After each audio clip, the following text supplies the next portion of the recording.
Welcome to Guided Spirit Conversations. I'm your host, Marla Goldberg. This podcast has been created with you in mind to acquaint you with some of the most incredible metaphysicians and spiritual leaders from around the globe who have helped others change their lives. In this interactive hour, you will be offered insights and techniques to help you make a difference in your life.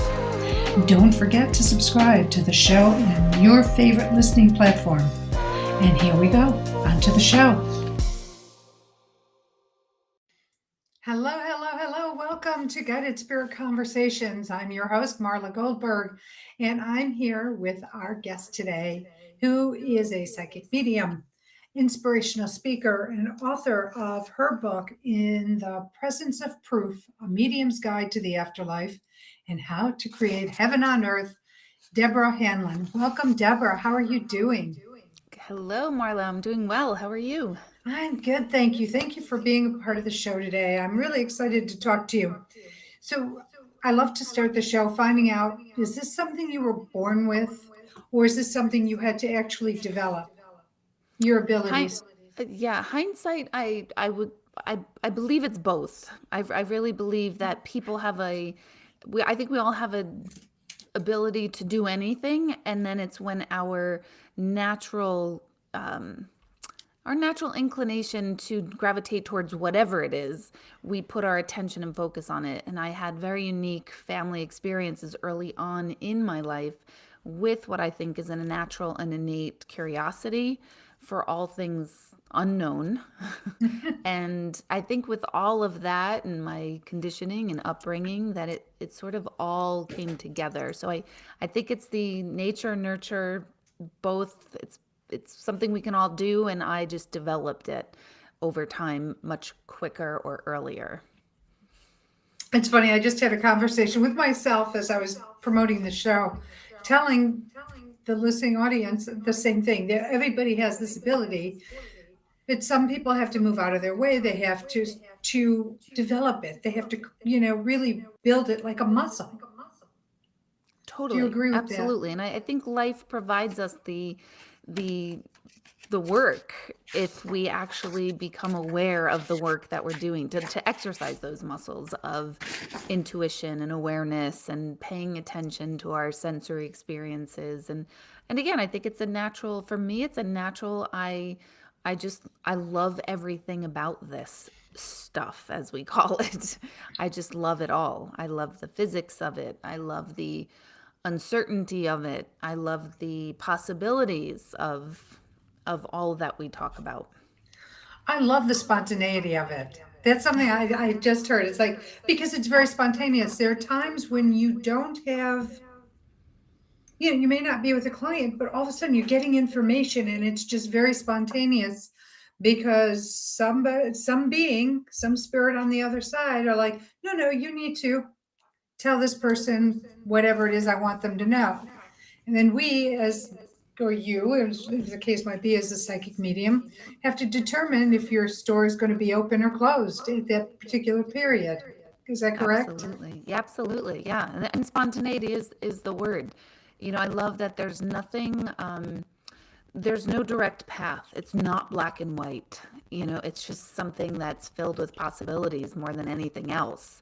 So to me, that's exciting. That's all things exist versus here's who I am. This is my life path. This is what it's going to be. And that's it. I've never been someone to follow that.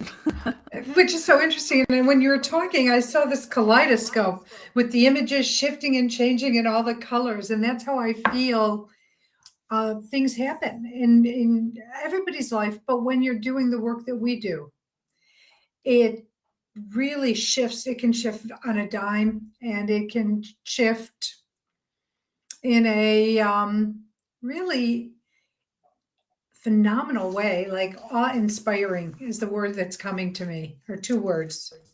Mm-hmm. Absolutely. And it's unfortunately, it's a part of our aspect of life and living that is so not talked about in a really good light, in a very normal light. To be honest, it's usually still in a category or a box of either new age or woo woo, or and that irks my soul because I'm like, this is our true nature. This is what humans are all about. This is our natural sense of being human.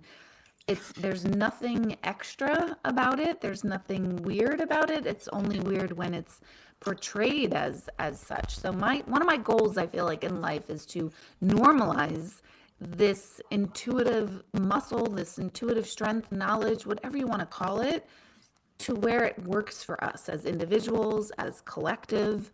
That really is the goal. It truly is. And I so agree with you with that, because there's my brain just went blank. Because there's so much activity for you. And I don't know if you're seeing the messages coming through for you to say hello. And if you go to the chat on the left. Yeah, but this is so phenomenal. I do have a quick question. How does your husband and your children react to what you do? It's very funny. I was just looking at Facebook recently. You know how every day it has like your Facebook memories that you've written in the past. Yes. And I shared a story of I have 3 sons. They're older now, late teens and very early 20s. But I really didn't talk about what I do for a living because, I mean, I feel like doctors don't necessarily talk about their job to their children, and teachers don't talk about their day to their children in that regard. So I really didn't talk about it as like, hey, by the way, you can do this too. To me, it's an assumption. It's an assumption that this is how we live. But fairly recently, one of my oldest sons called me and said, Mom, have you ever had a feeling so strong that you had to follow it? And I thought, yeah, no, never. So it made me laugh. Like, do you not know what I do for a living? Do you not know, and I never pushed it on them. I just went about my life. So they don't think much about it until they see me. I just had an experience with one of my son's girlfriend's parents, and that was extraordinary for him to see that interaction. So I think they're getting it now. It's fascinating. I know that my husband was not on board. Well, now he is. After 13 years together, he now gets what I do. He may not understand all the mechanics of it, but he understands that I'm able to help him, and he allows it to happen. Where before it was like, no. It's an odd thing. I don't really talk about it. I mean, Greg doesn't really, it doesn't really come up unless I'm sharing, how, oh my gosh, it still blows my mind every day. Every day my mind is blown of like, wow, I always say I can't make this stuff up. You just can't make it up. And it still excites me to this day, every single day, with that I'm still in awe of it, not in awe of me. I'm in awe of it. Right, the exactly. possibility of it.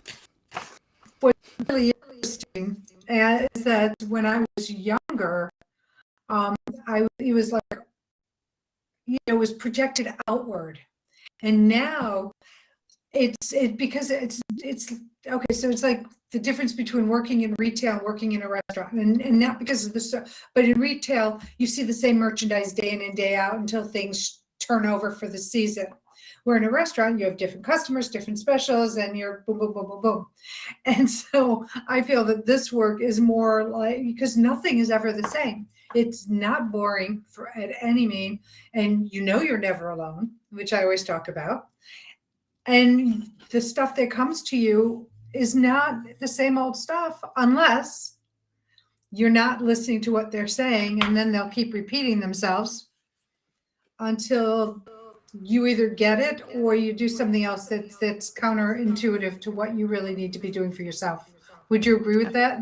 Absolutely. In fact, I say the same thing all the time. I say I start a new job every day, every 90 minutes. With every new appointment, it's like I'm starting a new job with a new person all over again, because it's different every single time. So it's like a new job every day.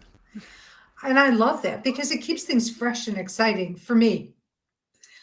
Everybody is put in their own, their own lane, But for me, I like the change. I like the diversity that happens when you're helping people and you're of service and you're giving, whether it's through a session or whether it's, a comment in passing that you're hearing to a friend or family member for their highest and best good. Would you agree with that? Oh, absolutely. Yeah. I mean, I sometimes I'm thinking, my gosh, I am a bit of a perfectionist on some things, certainly not all. And this is not a good career for a perfectionist because it's all out of your hands. It's completely out of my hands of what's going to happen, what's going to come through. And I don't like that because I also want to say, okay, tell me this, tell me that, tell me this, tell me that. And it doesn't necessarily work that way. So it's six of one, half a dozen of another. But at the end of the day, what really excites me is possibility that comes with this. And when we talk about this, I mean, we're connecting with consciousness, Yes. connecting with this life force, knowledge, divine intelligence that never dies. And just knowing that puts me in awe most of the time. I mean, trust me, I'm real world and I get really aggravated on dumb things and I can't stand slow drivers in the left lane and I'm all tense and aggravated and angry. So You're it's all human, that is stuff what you're too. Yeah, saying. exactly. Like I'm not like walking around levitating over here, by the way.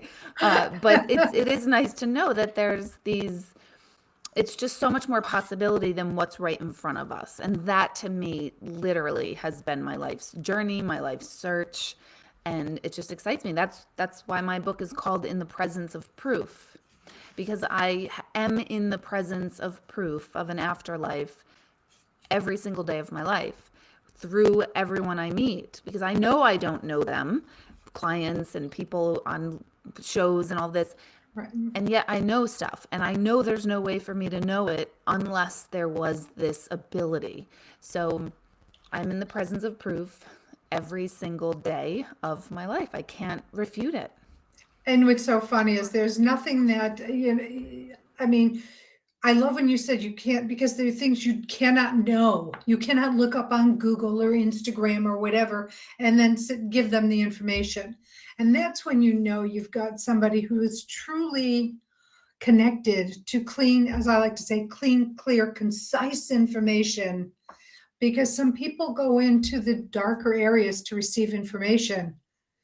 And I've experienced having a conversation with you, and I truly feel that where you go is clear and clean for your highest and best good, and for the highest and best good of your clients, because that to me is the golden key, is that you want the best for your clients. Would you agree with that?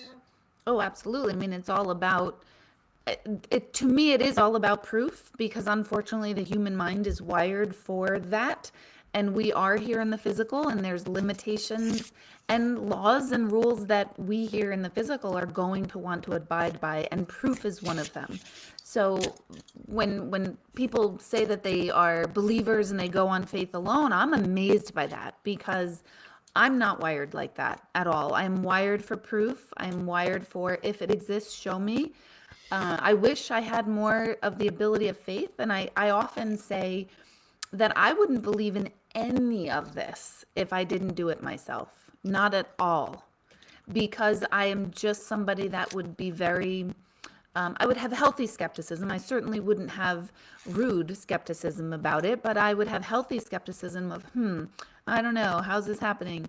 So I get skeptics, I get skepticism, and I get understanding like that people need proof. I do too, every single day. So it's a function of being human that we kind of have to address and not get stuck there. So here's a question. Your first experience, whether with psychic ability or mediumship, could you have any story about what it was like when you first got your very first message or bundle of information?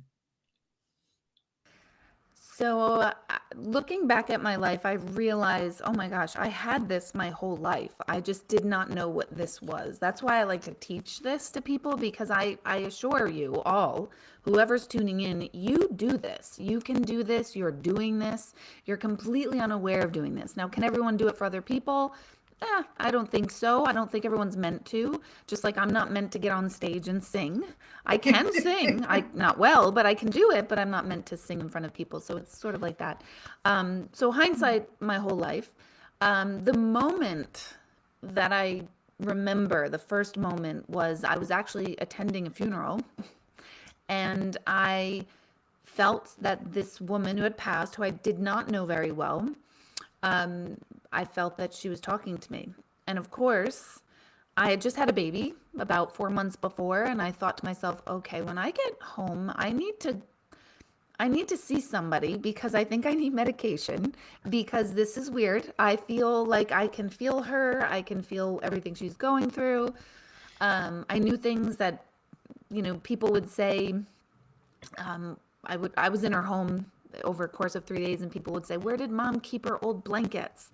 And I would hear in my mind's ear, bottom drawer, left side, dresser in the bedroom. And I would tell the people, like, just could you check that dresser, which astounds me. Like, why did I even speak up about it is amazing. And it was there. So I had a weekend full of instantaneous whoa moments that of course I did not think was mediumship at all. I just thought, oh my gosh, I need some help. I don't Did you know consider what's it to going be on. baby hormone changes? I totally thought it was post craziness. Yeah, I thought it was postpartum, like, I don't know what's going on here, but somebody needs to get hold of it. And thankfully, that's not what this is. Interesting. When we were warming up, off start talking about makeup and how makeup just was really your catalyst to opening. I'm going to assume from our conversation. Would you like to share what happened? Yes. So I had early on, when I was 3, I had a 4-year-old brother die, and he had a rare childhood cancer. And at that time, I think my parents were Sorry. pretty progressive to have him, be able to die at home. Elizabeth Kubler-Ross was in our home at the very beginning of our hospice movement, and I was surrounded by all these really high-level professional adults in the field of death and dying. Different nurses who were also deep meditators would teach me, not literally take me aside and teach me, but I would watch, meditate. So it was this family trauma amongst these unbelievable humans who really understood how to talk about and handle death. And so here I am, a little 3-year-old. I don't know what's really going on a logical level. And so that was my early experience with death. And then after that, my mother actually did a brief panel at Omega with Elizabeth Kubler-Ross. And I remember in my little mind going to Omega, maybe I was like 4 or 5 at that point, with the sign. And so with the sign, the Omega sign, if anyone has been. Last summer I was able to teach there, and it really was one of these full circle, incredible, incredible moments of my life that was so powerful that my whole life life never makes sense, so I don't want to throw that it makes sense, but it sort of everything made it sense to me in that It moment. sort of tied in together. You sort of became understanding because you're weaving of what was going on. It was the threads of my life. Like, it was all adding up, and it was all going into one direction. And then of course Elizabeth Lesser wrote a blurb for my book, and I mean, it's just, these were these major highlights. So Omega is something that's super, super close to my soul, just because. So was your mother a seeker, someone who was just open to people who could help her, or was she too a healer or open to psychic and medium information knowingly? I'll put it that way. I think she was naturally a seeker. Before this all happened, she was always very interested in many religions because of her backstory. And my brother's death absolutely put her on a big, deep internal seeking search. And I was along for the ride as a young girl. I do believe my mom is incredibly intuitive, and is in that, in my opinion, in that unfortunate category of not knowing what to do with it. And so it didn't really necessarily help her. But she's super, super intuitive and just never like sort of utilized it. But what a great honor to be up in the part of the panel, especially for, with the people that were running the panel. So very cool. That's a great story. I want to know, have you have a story of a client? You don't have to mention names. You don't have to get into the details whether I know you're talking about them, but where you felt that your session, like they came in one way and they walked out like a new person based on the information they received. And like, could you explain like how they came in and where the shift happened? Whew, that's a great question, and as I'm like sort of going to the Rolodex of my mind to pull one out, I'm literally seeing so many and taking in that gratitude of like, wow, we don't stop to really kind of take it in. Most recently, I was on the phone doing a phone session with a man who was about 85, Wow. and his wife passed, who he had been with for over 60 years. And I get even chills even just thinking about it. He wrote me the most amazing letter afterwards where he said, you gave my life purpose again. Now I know my wife is with me. Now I know that I can step forward, and know that he had to move to an assisted living place. And he said, now I know that my wife is in our new home together. So that was one of those things where I shared that letter with Greg. Like, this was so profound to me of like, wow, sometimes we don't stop and think about what we can possibly do for people. So that was just a really incredible moment just last week. Wow, that sounds amazing. And it's comforting to know that your loved ones are on the other side, your ancestors, whether it's a romantic or if it's just an aunt, grandparent, whomever. As I like to say, nobody's alone. Even if they feel like they're alone in the human experience, they're never alone, and they just need to call out and ask for what it is they need. Do you ever get information from those on the other side that talk about, how people need to really ask for the things that they need because they don't have the free will to do it on their own? Yes, I feel that because we're so much entrenched in the human experience and the physical reality of things, um, it's really hard for us to get out of our own way. And it is hard to hear that we're not alone when this man is in his new place that's very unfamiliar, and he is physically alone. So it is a hard concept as just regular humans to grasp.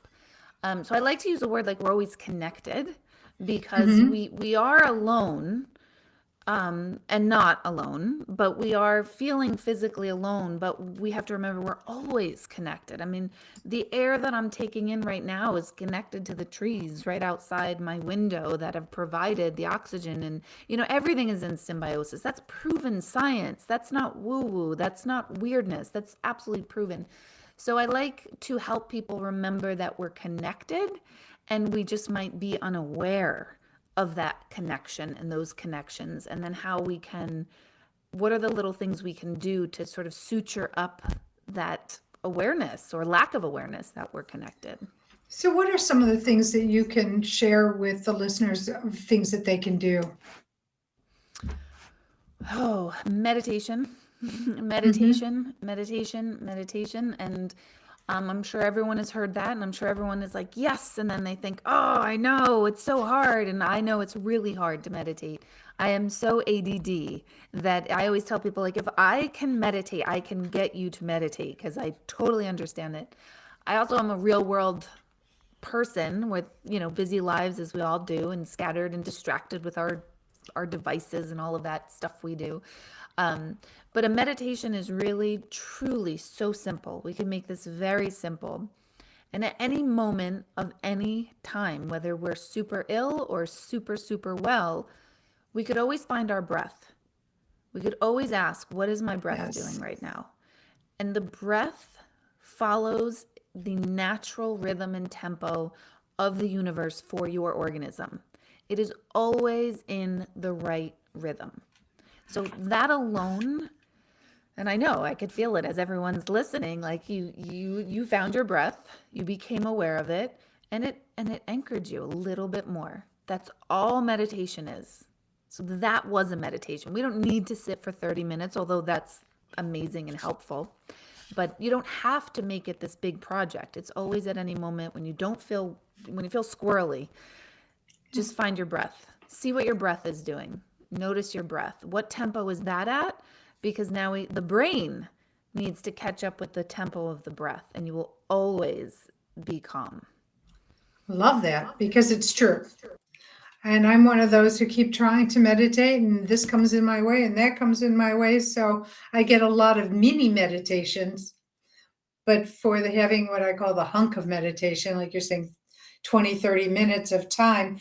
But what I find is when you're doing it, it's amazing when you finally get the chance to do it. If you just allow yourself to not push anything. That's what I feel the secret of meditation is we as humans want to push thoughts away or push visions away. And my feeling is we let them happen. And as we let them happen, then things start opening up for us because we're allowing. Absolutely. Absolutely. And I think a large majority of people, I should say, think that meditation is like we're just sitting and our mind is quiet and there's nothing going on. And no, that's not what's happening during meditation at all. Quite the opposite. All of a sudden you become aware of just how insane your mind is. That's why we don't want to do it. Because it's all of a sudden like, oh my gosh, we're all over the place. Oh my God, I forgot my laundry. Did I let the dogs out? It's just crazy. So meditation is just that art of observing, like, oh, what is my mind doing? With humor. I always say, Right. do it with humor. It's about being curious and then not taking everything so seriously. Yeah, because I'm a very literal person. It took me a long time to be able to put my literal ability to the side and to allow myself to just sort of take in what's coming to me and going, oh, that's interesting. And why is that here? And asking those kind of questions. What are you doing here? Why? And if you just are quiet enough, you'll get your answers to these questions that are not even deep-seated questions. They're just like, what are you doing here? Who are you? You'll get your answers. That's my belief. Now, you have some meditations coming up. You have a guided meditation on May 25th, I want to talk about, but you also do meditations, channeled meditations every Sunday at 8 p.m. Eastern time. So let's talk about the one coming up on May 25th, and let's move into the Sunday meditations. Yeah, so because I believe meditation is just so critical and important in a real world way, May 25th, I'm leading a guided meditation that is specifically designed to help us meet our loved ones who have passed. So it is only geared towards that. And I'll walk you through a whole experience and I'll explain how best to have the best experience you can before we begin. And it's held right on Zoom, so anyone anywhere can attend. And then every Sunday night at 8 p.m., those are also guided meditations on Zoom, although those are channeled and different every single week.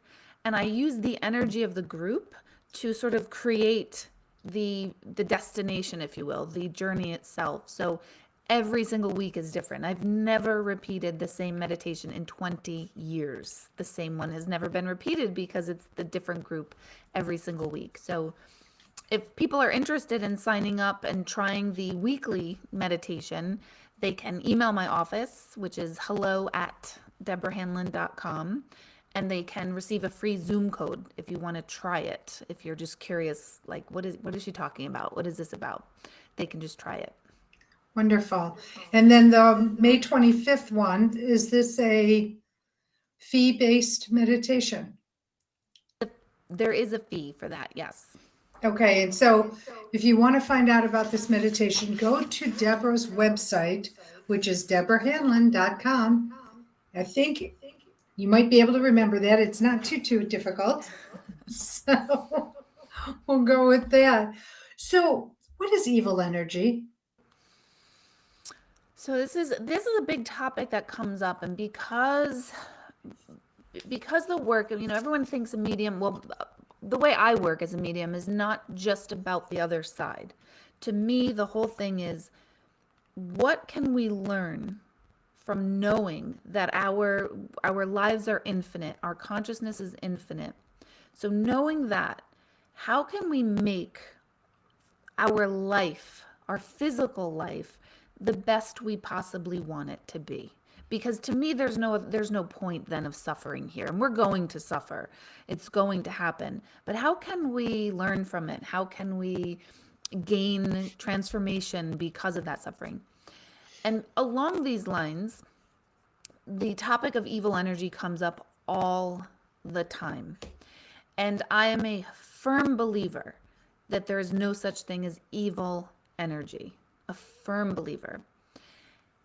And the reason for this is energy is light. Energy is pure light. There's nothing dense or negative or harsh or harmful in light. It is complete opposite of that. So in pure energy form, energy cannot be evil. When we are in our human bodies, we're not just light. We have density to us. And so humans and beings can do not nice things. We can act evil. We can act unkind and do terrible things to others. Mostly we all do terrible things to ourselves in the form of a negative inner tape. So true. So there is evil in that regard. But when we die and leave the body, there's no such thing as evil energy.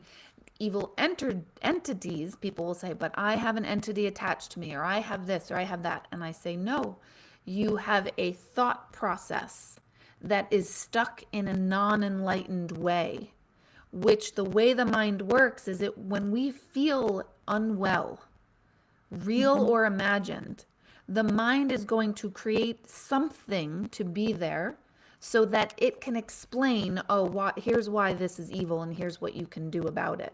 So the concept of evil is a human, man-made concept. It is not found in nature anywhere. There's no such thing as evil in nature. Why? Because there's no such thing as evil. Humans created it because of the way our minds work and our brains work. So when people say, oh, I'm so afraid of doing this because I'm afraid of evil energies, then my next question is, what is it about yourself you're afraid to see? What is it about yourself you're afraid to know and pull up? Because we all have these hidden thoughts, these hidden, experiences that we don't want to talk about. We don't want to admit to. We have judgments. All of that is evil. But, the whole world always says, I'm such a good person. And I always say, no, you're not. It's okay. It's fine, but let's get real about it, and then let's look at it, and then let's bring some levity and lightness to those little moments that are not so nice. So are we killing people? Gosh, I hope not. Yes, some people are. But even when you're rude and mean to yourself, when you tell yourself, what a loser you are, or what a jerk, or you're so overweight, that's evil. If you really want to break it down, that's negativity. That is definitely negativity. And yes, people beat themselves. They say things to themselves they never say to anybody else. And why is that okay? It's not. It's not okay to do that. But I do have a question, because I know that there are some souls that get stuck on Earth. And some of them are just confused or lost or still in shock by the quickness of their departing. How do you explain to, the ones that, let's say, but not possess, but hang out in somebody's dwelling and might do things, things happen to the human that there's no way of understanding how things are happening. Lights going on and off, sound, knocking sounds, people tripping people, beings, stuff like that. How do you explain something like that? So I'm extremely unpopular with my response to this, and I'm aware of it. People say, you can't tell me otherwise, and I respect that. But those things are perceived as negative for a few reasons. I truly believe it is untreated trauma of some sort that is coming back to the human as if it's an external entity. But again, but it is not. It is a projection of the human mind and the undealt with trauma that's getting projected onto something else. That's one. Two, anytime we are in an unfamiliar space, or, well, let me put it in this example. If you're sitting in a chair and someone you love so much comes up behind you and you were not expecting them, I'm talking in the physical, and you weren't expecting them there, the moment you feel them there, you're going to get startled because you didn't know they were there. And that startled feeling to the mind and body is a natural response to, oh, I was not prepared. And then, but once you see the person that it is, you no longer hold on to that startled fear because you're like, oh, that's so-and-so. Right. However, the same thing works with energy. So if we all of a sudden feel or perceive an energy in our home or in our workplace or wherever we go, and all of a sudden we get a startled feeling, it is because the energy is unknown to you in that moment. And because you can't physically see it, the mind doesn't have time to say, oh no, you're fine, you're safe, it's fine, it's so-and-so. So the body is still trying to process. Remember, the brain is only designed, as evolved as we all think we are, the brain is only designed to keep us alive. It's really not that smart. It's just trying to keep us alive.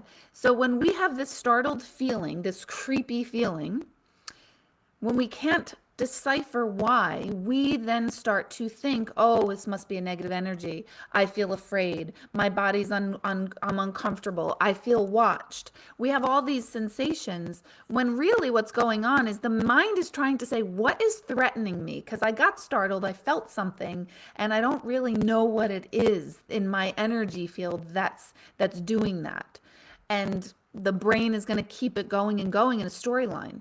And then, of course, we're going to pick up our old traumas. We're going to pick up our conditioning. If you were raised to be fearful of these things, you're absolutely going to be 10 times more fearful of these things. I've done this again my whole life, and I get startled, not so much anymore, but by one particular energy that I never really understood why I felt them. They would startle me. I would get creeped out, and then I have to relax and realize, okay, I'm safe. There's nothing they can do. There's nothing they want to do. I just don't know who or what this is. So I have a very different view on this sensation of, oh, they pushed me down the stairs. There's no way they pushed them down the stairs. There's no way. There's just no way, because that's an evil act, and energy is not evil.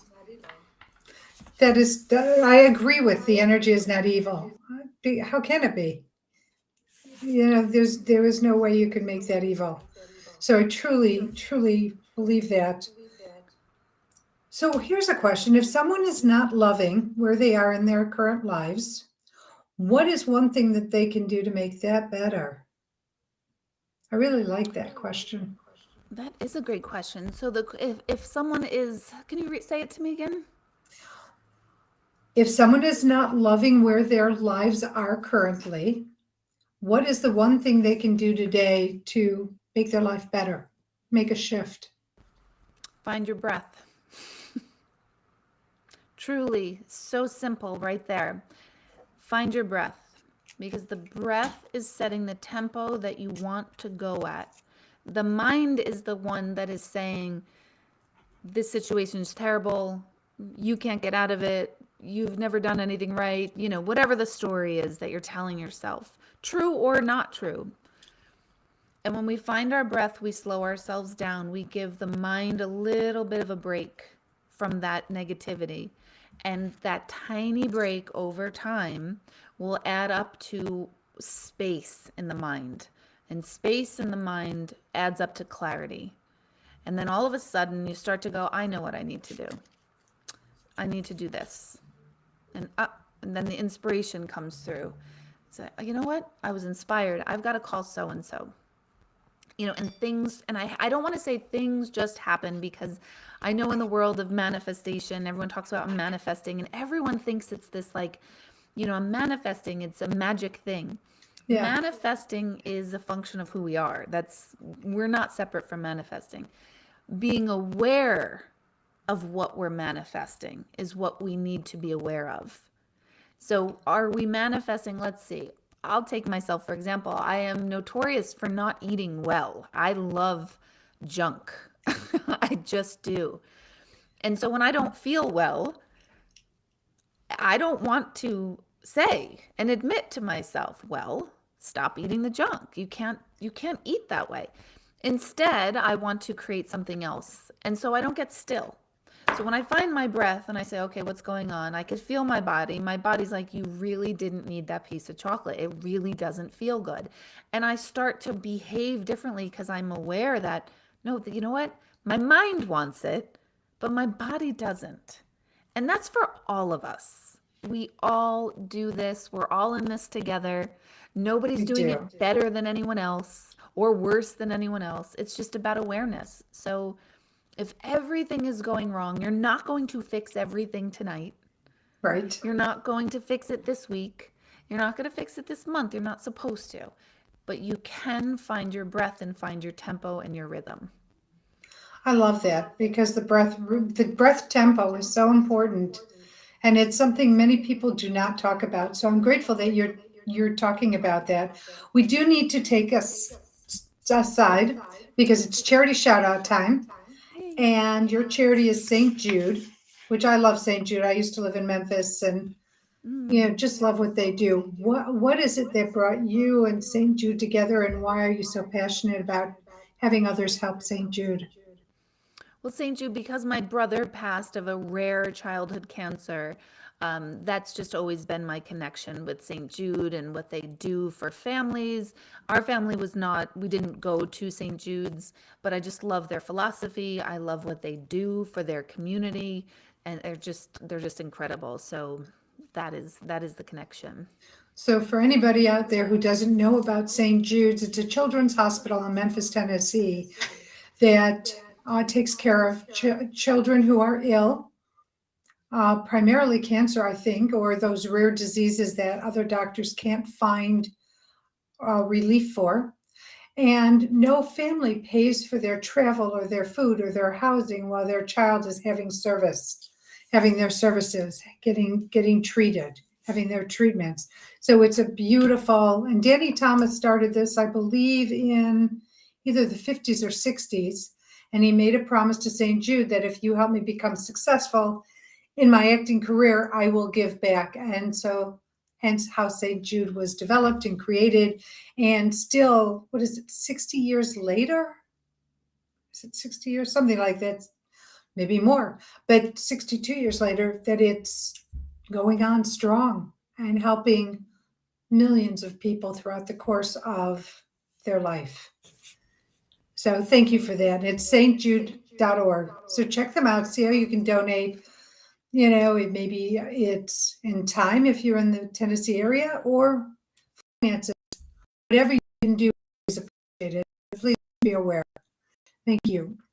Okay, so we do have one question about, I don't know if it's Angel or Angel, but she lost her son 19 months ago and wants to know, um, does he know that she or he loves or misses him? Hmm. Are you able to ask what her son's first name is? Well, yes, we just did. Oh, great. So, Angel or Angel, what is your son's first name? And so while we're waiting for that to come up, oh, they're asking, do you teach meditation? I absolutely teach meditation. I have several different modalities. Sunday nights, 8 p.m. is live. It's also recorded. If you can't attend at the time that I'm hosting it, it's recorded. And even if you watch it later, your energy is included in the live because that's the way time and space works. Every weekday morning at 6 a.m. Eastern, I lead a free mantra meditation on Zoom. So from 6 a.m. to 6:20 a.m., we just are meditating together, and I think having some accountability with each other, having a place to go to do it together is helpful. lead guided meditations. I give primordial sound mantra, personalized mantras. I have an online course designed specifically to create your mantra based on the sound and vibration of the universe at the time of your birth. So we use your astrological charts, and I was certified through the Chopra Center for that one. So I teach all sorts of modalities of meditation. Oh, I love it. That sounds wonderful. So the child's name is Nicholas, and he passed on the 5th of April. Wow, so soon. I'm so sorry to hear this. Well, instantly, he'll show me that there's two other, I think they are siblings of his, but I think they're like unborn children that siblings of his, but I don't think they were born. So it's terminated pregnancy or miscarriages that he instantly shows me right off the bat. And then also what looks like an aunt, but not, I don't think it's a like a biological aunt to him.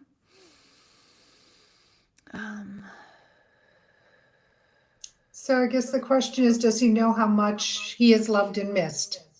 Oh, they all know that. I always say they've got the good spot. They The do. ones who pass, they've got the good spot.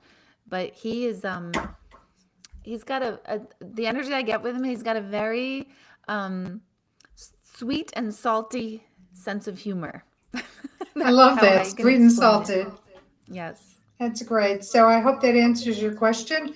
And by the way, again, I don't mean to mispronounce your name if it's Angel or Angel, but you can reach out to Deborah at hello Deborah Hanlon, Hanlon, .com, and just reach out to her and set up a time to meet with her, because this is where you can get a rich plethora of information that will help you with your grieving process. And everybody grieves differently and they have different feelings. But when you have somebody who can connect, and like Deborah, and you help you through this process, it will help you understand what they're going through. And yes, you'll miss the physicalness, but it will shift the way you grieve. That's my personal feeling. I don't know if you agree with that or not, Deborah. Oh, absolutely. It'll shift the way you grieve. It'll shift the way you live from this moment on. And this sounds silly or sounds doesn't make sense, but this is why I love death. And I know that sounds awful, but what I like about death is that it provides this massive doorway of opportunity of self-growth for all of us here. And so grief is the most incredible vehicle for transformation, for personal transformation. It's true. So there are, it's so soon, so I'm certainly not diminishing, saying like, yeah, it's going to totally solve your grief. We're not looking to solve your grief. We're looking to use it in a way that makes your life here in the physical much more purposeful, meaningful, simple, is really the goal too, not to overdo everything. So there's a lot of opportunities that are also presented when we're grieving terribly. True. And it's only been a little bit more than 1 month. So it's normal that your heart would be so broken. But just know he's around. He is not far from you. And he is truly in a good place and does not want to see you spending too much time. I mean, he understands that this is what I'm getting, the grief process, but he wants you to be happy and live your life with joy, because he's feeling joyful. Would you disagree with that or agree? I feel that they are so aware of our humanity. They know like we're not going to pull it together. We're not. We're just not. We're going to lose our ever-loving minds. We are going to stay down for a while. What does that mean? That could mean every day. It could mean all sorts of things. So there's a reality of grieving that I always feel they're aware of. They don't want us to do that, but they also know that we're not going to not. It's just Right. impossible. It's not going to happen. But they are not feeling what we are feeling. They are feeling for those, when we leave our body, death is the exact opposite experience that we know it to be. That's why we think Right. it's terrible. They are more connected with you than ever before. They don't miss a beat. They're not left out. They're not sad. They're not ill. They're not unhappy. They're not limited. I mean, they've got the good spot. So we think death is terrible because it is for us in It this leaves a hole in plane. our heart. Yeah, when we're here in the physical, we want people here in the physical. Right. When I do this for a living, and this is all I know, and I have zero doubts of the afterlife. And I don't want people I love to die. I don't want that. Even I know that they're going to be with me, and I don't want them in that form. I want them here. Right. So Yeah. yeah, Well, there's a they little bit know. different when you can put your arms around them and hug them, feel them, smell them, all of that. But there's some solace, I believe, in knowing that they're nearby and that you can ask them to show up and wait for them to show up, because they will. As you're open, and I say, don't think of it linearly, think of it very abstractly, because you're just not going to get the message the way you might expect to get it. You're shaking your head, yes. So I'm feeling you're in Absolutely. agreement with what I'm saying. Yes, we all want it a certain way, and we think this is the way it's going to be. Even when we hear mediums speak, this is why I'm always so cautious of how I say things too, because you know we all want the signs, but it's very rarely like a burning bush. It's very Right. rarely like a wow, they're materializing in front of me. That does not happen to me anyway. That's not the way I experience it. So it's very subtle. We miss 99% of our little, I call them winks instead of Yep. sign. We miss our little winks because we're human, and we can lessen the level that we miss of those winks and signs, but they're giving them to us all the time. We're just not going to pick up on it because we're human, and I don't either for my loved ones. And yeah, just to say, you might be, a song might come on the radio, but if you're not in tune, thinking, "Oh, that was my loved one's favorite song," you're not going to, put two and two together, and it's just sort of going to go over your head. Do you agree on how Yeah, that works? absolutely. Absolutely. And people, a lot of times people were so literal that we're saying, well, I don't know that why would they do that? And the answer is, I don't know why. But, sometimes just be a little broader. I always tell people, instead of asking for a sign, thank them for the sign. Oh, I Just say, like that. thank you for letting me know you're here. And don't say, by showing me this or playing this song or doing this. Don't tell them how to do it. Just thank them that you got it. Thank them. Thank you for letting me know you're here. Thank you for showing up. Thank you for making me feel that exhale. Just make it real simple. Deborah, this has been such a great conversation. I have enjoyed you so much. I can't believe the hour is up, It's and wild. we're winding it up. So grateful for you. So grateful for the fan club you have here in the chats. And I'm sorry we didn't get to everybody's questions, but maybe there'll be a next time that Deborah will be here, and then we can get those questions asked. So thank you. I appreciate you, Deborah, for taking the time to be here and allowing us to have this conversation, which I thought was phenomenal. Thank you to your followers. Thank you to Bridget, my right hand, my left hand. So grateful for all you do and your technical knowledge, especially in this retrograde. And I want to thank you, the listening audience, and all you who came on and who have been writing to Deborah this past hour. Thank you for taking the time out of your life and your day to be a part of the show. It just gives more information out based on your questions. So thank you. If you're going to be in Charlotte tomorrow, I will be at the Bag Lady from 2:30 to 6:30, and the Bag Lady is at 1516 East 4th Street in downtown Charlotte. So if you're around, please stop in and say hello. If just we're going to have a little conversation. I'd love to get to know you. So thank you. Let's see, Mother's Day just passed. I don't think we have any holidays coming up. So check out Deborah Hanlon, Hanlon, at deborahhanlon.com. Look to see what she does, what her meditations, her sessions, her classes, all on the website, so you don't miss a thing. And I guess until next week, as always, I send you love, blessings, and gratitude. Know how grateful I am that you're in my life in whatever capacity you're in it. And if you have not heard these words today, because believe it or not, there are people who don't hear these words, I love you. You are loved. You are never alone.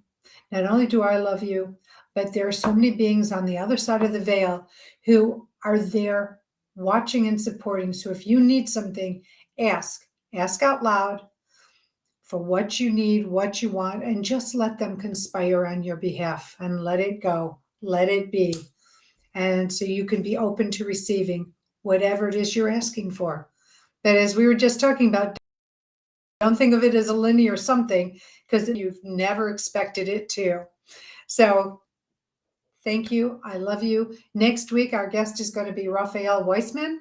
So tune in for Raphael. He's amazing, just like Deborah is. And until then, stay well. Take care. And we'll see you next week.